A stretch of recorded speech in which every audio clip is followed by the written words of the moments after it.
Hey, you guys, I'm Shamika, and we are in the gym with the CEO of Watson Wrights, Shaniqua Watson. Hey, Shaniqua, how are you? Hi, I'm good. Okay, so we're going to do a little digging into Watson Wrights.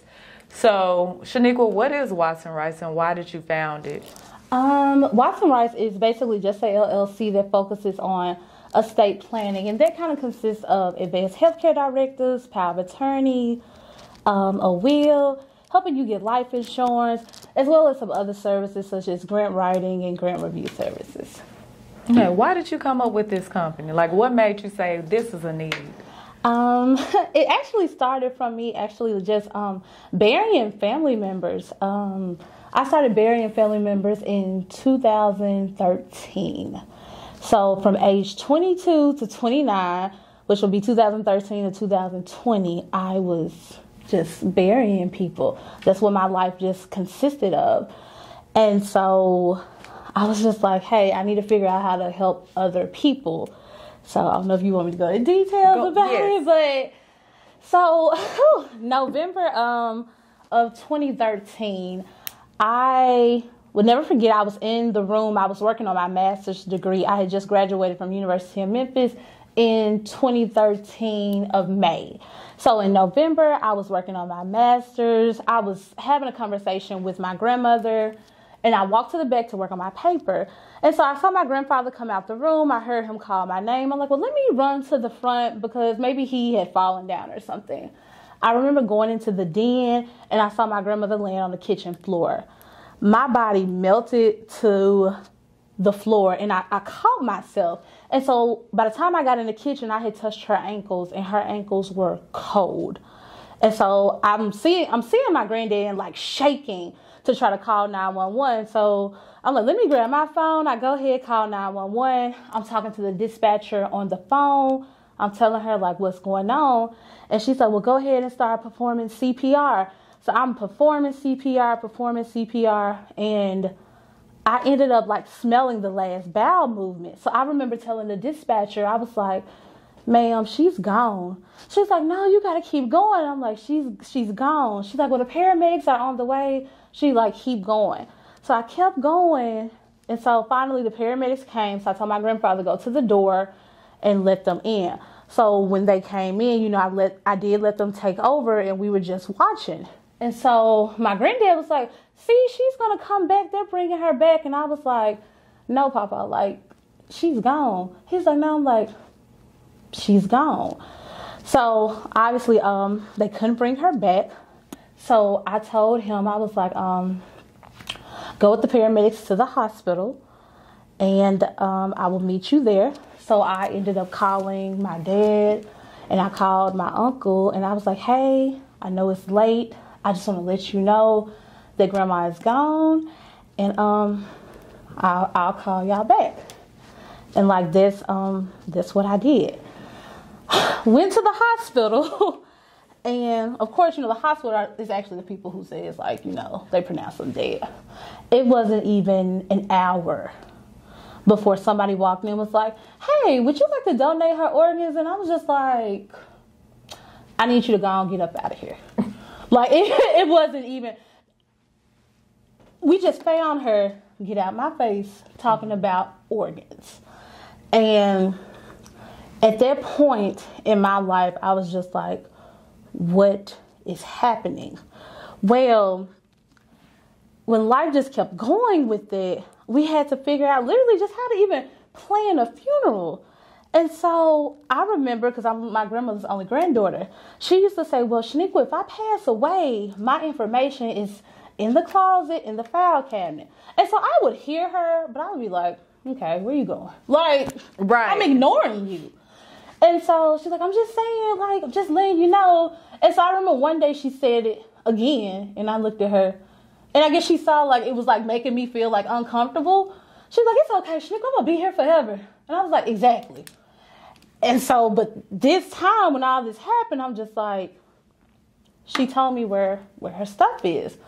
And so I'm just like, okay, well, this is it. So even with like, I remember going to the funeral home, and I mean, I am boo-hooing, right?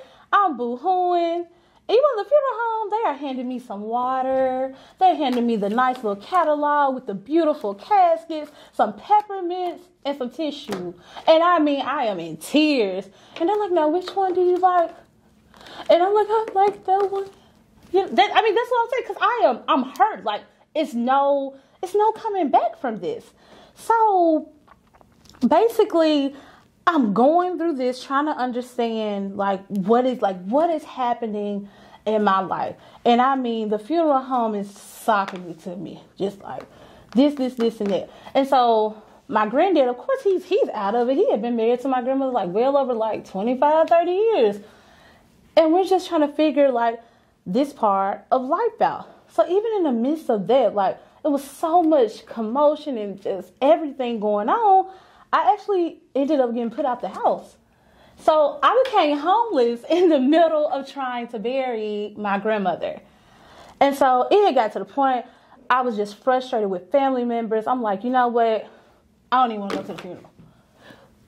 But what happened was, remember, I was the only one that knew where the paperwork was.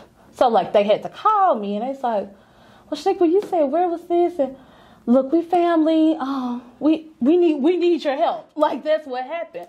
And so I'm just like, okay. I get out to the funeral home again and just listening to them talk. I'm like, look, let me go get the clothes that we're going to put her in. I went and got the clothes for them to dress my grandmother. Came back the day after. Do you know the funeral home had messed up the clothes? They had makeup all on her outfit. Had her hair just combed back to the back. I mean, her breasts, it wasn't inflated. And I was like, who is this? And they actually told me, they was like, well, we don't know a lot about, doing African Americans' hair, all these different things. I said, well, we have a lot of African American funeral homes here in the city. Can you all call them? I said, because this is not how she looks. I'm going to go get something else for her to wear. And when I come back, I want this to be the correct way. And I literally was like, God, what is happening? Because I'm in the middle of going from motel to motel to motel and trying to figure out, is my grandma gone or am I still dreaming? That's what I'm thinking. I'm planning an entire funeral, and in my mind, I remember she wanted Order My Steps. So I knew I had to have Order My Steps sitting there. And I knew it's a song called Going Over Yonder. I knew that's what she wanted.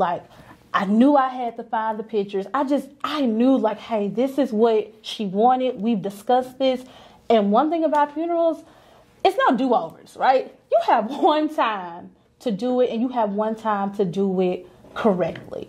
And so I was like, no, I cannot screw this up. Forget what I have going on. This just has to be right.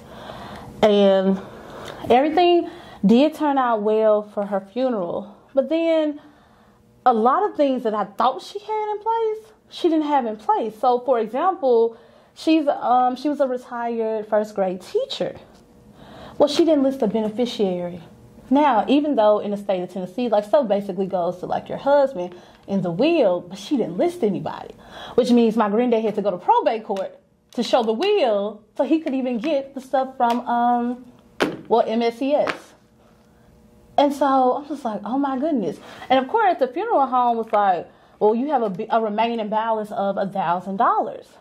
Even though she had a policy, the policy I believe was only maybe $10,000 or $14,000. It was somewhere between $10,000 and $14,000, and it was $1,000 balance left. The funeral home want their money. They don't care who you bury. They want their money.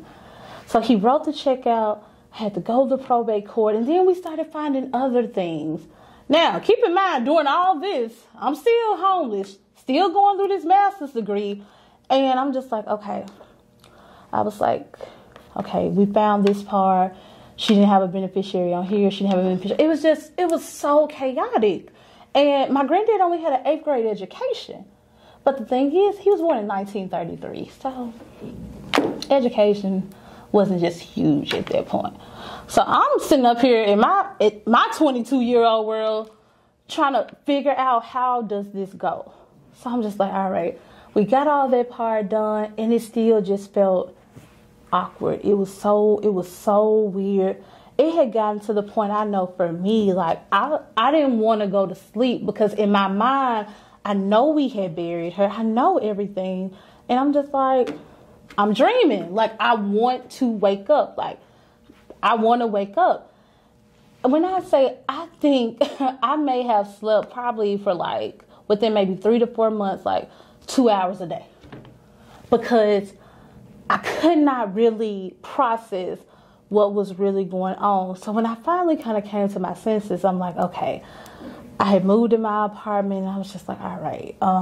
Kind of started talking to my granddad, still making sure that he was okay, because I was the only grandchild like in Memphis. Like I said, my dad stays in Georgia and my uncle stayed in New York, so it was just me. So like when she died, I'm just like, you know what, I'm just gonna go to Houston. For some reason, I just wanted to be in Houston. I'm like, what am I supposed to do here? And then I'm like, even regardless like what has happened, I'm like, still nobody here for my granddad though. So I'm battling all these different things. So I started feeling a little bit better. 2014 has hit. I'm like, all right, life is good. I had become a mental health case manager. I'm like, yeah, my first salary job coming out of college was $22,000. But I'm just happy that it's a salary check. I'm happy. And 2014 in December, my uncle came home. And I was like, okay, he hadn't been home since the funeral in November of 2013. When he came home, I remember asking him, I was like, hey, Uncle Darren, do you want to go to the cemetery? Because he hadn't been out there.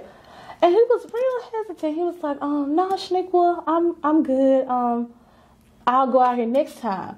I'm like, okay. I said, well, I don't mind taking you. He's like, yeah, I'll see her next time. This was Christmas 2014. January 3rd, 2015, we got a phone call saying my uncle had passed away in New York. Now, we're in Memphis, Tennessee. My uncle didn't have any children, didn't have a wife.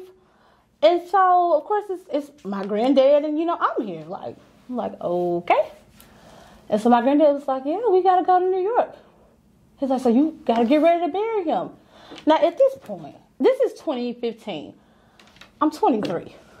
I'm 23. I think it's 23, 24. And I'm just like, I gotta do what? How am I? First of all, he stayed in Manhattan, okay? And if you've never been to New York, Manhattan is exactly what you see on TV. You see your cabs, you see your Ubers, people are walking fast. Everything that you see on TV with New York City, that is exactly how it is. And I'm like, what am I supposed to do? And so, figure that part out. We fly to New York. And keep in mind, my granddad is probably around 81, 82. So, get to New York, and I'm like, I don't even know where to start. Where am I supposed to start? Only thing I knew to do was just to go to his job. Mm-hmm. And so, we went to the job, got the paperwork. I'm like, okay. Well, my granddad tells me on the plane, he was just like, well, Shaniqua, he said, if he passes away, you gonna handle everything. I'm like, yeah, but he never told me that. So maybe he meant for you. Because in my mind, I just took care of stuff for my grandma. You mean you want me to do this too? I'm not built for this. Mm-hmm. Well, I had to. So in New York, at that time, they only give you 14 days to bury your family members. Now, we get away with a lot here in Tennessee. In New York, it's 14 days. So either you're going to figure out how to bury your family member, or the state is going to bury them. And they're going to take everything. That's just what it is. So we end up having to go to, this was called surrogacy court, to actually prove that I was his niece, that my grandmother was actually deceased, and that my granddad was actually his father. Okay, they didn't even want to let us in the apartment. NYPD loses the keys to the apartment. So I'm just like, I went to 2 different police stations trying to figure out, you all, where is the key? Finally, I picked up the phone and I called the apartment. And I was like, ma'am, look, my name is Shaniqua Watson. My uncle's name is Darren Watson. I said, what floor he stayed on? I said, I'm just trying to bury him. She was like, I'll let you in the apartment. Because I had ran out of options. We had to find a funeral home, so I'm just like, well, you know what? You never go wrong with Harlem. If you're going to be in New York or you're near New York City, Harlem. So the funeral home that we chose was in Harlem. Well, here's the thing. We had the paperwork from the job. My uncle weighed close to 600 pounds. So when you weigh a certain amount and you're trying to bury somebody, the caskets go up. And sometimes they may have to customize them to fit you. Even if we would have tried to like cremate him, he would have fallen through the box because he weighed too much. When we buried my uncle, that funeral was $20,000. That's how much it costed. And I was like, okay. And so we had to go over to Hackensack, New Jersey to actually bury him in the cemetery. Because how New York is set up, it's not like cemeteries through there. Because it's created like a little bit different. You know, we have cemeteries all over the place here, but New York isn't set up like that. Mm-hmm. And so literally I'm like, okay, this part is done. Let's try to go back home and figure out life again. But even in the meanwhile, while I'm in New York, like I said, my granddad is in his 80s. I'm walking around New York 2, 3 o'clock in the morning to make sure my granddad is having something to eat. Because I'm like, okay, he has to eat. I'm typing the stuff up for the obituary and still working on my master's just to even get the funeral done. My uncle, he didn't have a will. So I'm just like, oh. Only thing we really had was just the paperwork from the job. My uncle was also a lawyer, though. He went to Harvard, and he went to Harvard Law. Did not have a will. And if I go back to my grandmother, like I said, she was an educator. She had a will, but she didn't list beneficiaries. I'm like, okay. So, come back to Memphis. Trying to, figure out life. Let's get it done. Okay. So, 2015... rolls through, gets past that part. 2016, thankfully, I was able to finish and graduate with my master's in public administration. I'm like, thank God. Like, okay, stuff is slowly trying to get back together. Well, my granddad had started having like little mini strokes. So my granddad was like, you know what? He's like, Shaniqua, we need to go get some things taken care of. I'm like, okay. So I actually ended up finding a lawyer. And he was like, I need to have my will together. He's like, I need all the important stuff. He said, I don't want you to go through any problems when I pass away. And I was just like, I do not want to talk about this. I'm 2 funerals in at this point. I don't want to keep talking about this. But anyway, went and got the paperwork done. And that's when I found out what advanced healthcare directives were. That's when I found out about what a power of attorney paperwork was. Like, that's when I found out about it, because the conversations that we had in the house was like, okay, you have a will, you have a life insurance policy this year. All those other different things, it's like it didn't even matter. So 2018, I was coming out of the probation academy. And when I came out the probation academy, I don't even think I was out like 2 months. I was pregnant. And I was just like, okay, so I'm like, all right, so I guess life kind of livened up. Let me get in mama mode. Like that's what I'm thinking. Probably maybe like 2-3 months later, I ended up having a miscarriage. And so I knew the HCG levels were dropping. And I remember being at work because I knew the levels was dropping. And literally like everything came out on the floor, in the bathroom. And so I'm literally in the restroom just wiping everything up. And I remember my coworker knocking on the door, because I still talk to her to this day. And she's like, Shaniqua, are you okay? Because I had been in there so long. And so I'm like, I'm crying. I'm like, yeah, girl, I'm good. Because I have a tendency to be like, oh, I'm perfectly fine. And like, my world is upside down. I'm like, no, I'm good. And so I still remember, like, to this day, like, seeing, like, everything just come out. And I was just like, all right, okay. So I had to like go through that like in 2018. I was just like, Lord, I can't win for losing here. And so by the time like 2019 got here, I was just like, okay, maybe it's a breather. I can finally breathe. Well, of course, COVID happens in 2020. And I found my granddad in the house at the end of March, unresponsive, but his body was warm. And so I was like, Papa, wake up. You know what I'm saying? I was like, I'm hearing you snore. I'm like, Papa, wake up. Like, I'm like, I know you got a losing his hearing in his left ear. And I'm like, I'm hearing him, like, I'm hearing sounds. I'm like, why aren't you talking to me? And so finally, I'm like, let me just call 911.